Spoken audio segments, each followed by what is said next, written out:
fourth one is the most important for all of us, is to know that there is a nadi which passes through left Vishuddhi into the heart, starts from the heart, goes up, passes through Agya. It has 4 petals and opens up.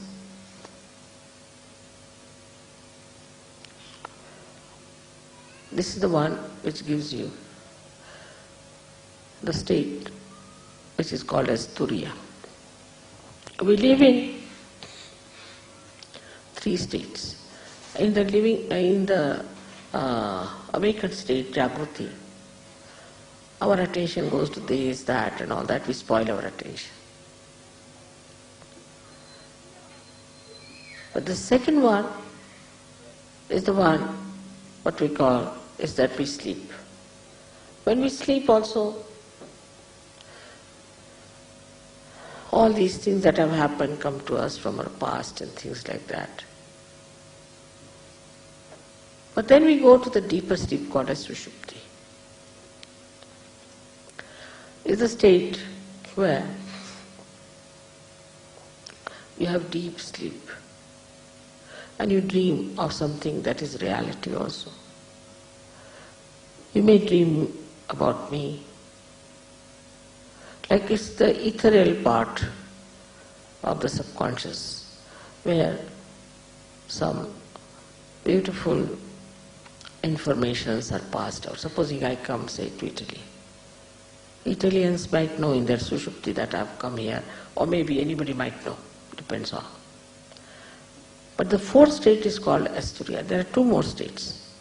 You are in a Turiya state, is the 4th state. Turiya means 4th. 4th state is where that you are in a thoughtless awareness state. When there is no thought, just think of it. When there is no thought, you have to be innocent. When there is no thought, you have to have vibrations.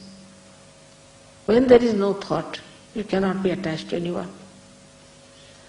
So into that thoughtless state you have come now as a Turiyadhisthiti. And in this state, when you are, these 4 petals which are within you have to open out in your brain. They come from your heart to your brain.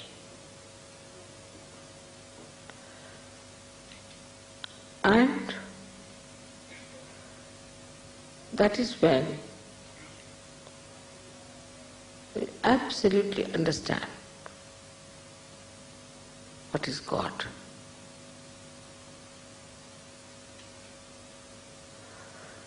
Absolutely know what is God is. That is the time when one receives the real knowledge.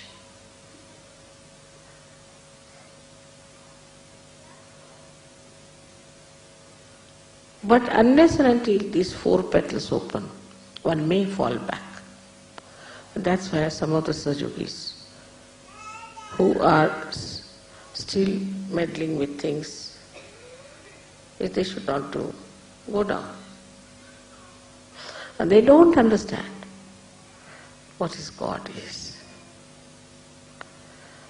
But it's not the understanding, you understand this one little point, that it comes from your heart into your brain, not from your brain to your heart.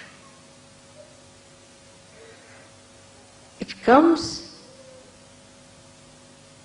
as if the amrusa of your bhakti covers your brain, absolutely. So for example, Shankaracharya wrote a beautiful treatise called as Viveka Chudamani, where he described what is God, this, that, and Viveka means the conscience and consciousness and all that he described, quite a lot. But there was one horrible fellow called Sarma who started arguing with him and he got fed up, Shankaracharya. He said, no use talking to them. So he just wrote Saundarya Lahari. Saundarya Lahari is nothing but all the mantras praising the mother. He said, I know mother, now let me praise her. The thing doing, what's the use of talking to these people? Stupid things, how will they understand? He realized that these people haven't got that capacity, that sensitivity to understand what I know.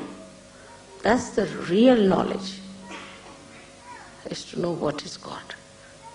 And if that is God, then how can you suspect anything? How can you try to analyze anything? It's God.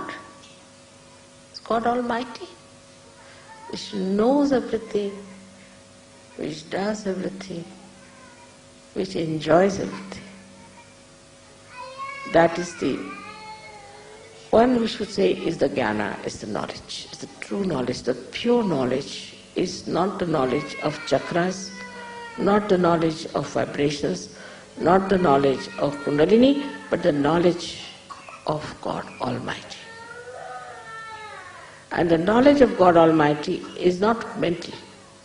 Again I tell you, it starts from your heart and goes to your brain. Something that comes out of your experience of joy and covers your brain. So your brain cannot deny it anymore. Like sometimes when you have your mother, little mother, you know the love of your mother. So you cannot explain. It comes from your heart. And you say, no, that's my mother, she won't do like that. I know my mother very well. The knowledge about your mother, the one who has given you birth, mother may not be very good or whatever it is. But knowledge about God, that He is love, that He is truth, that He knows everything, that just become part and parcel of your being. Absolutely. And that's the time we say is the nirvana. So it's important, especially for the people of the West. Now open your hearts, because it starts from the heart, not from your brain.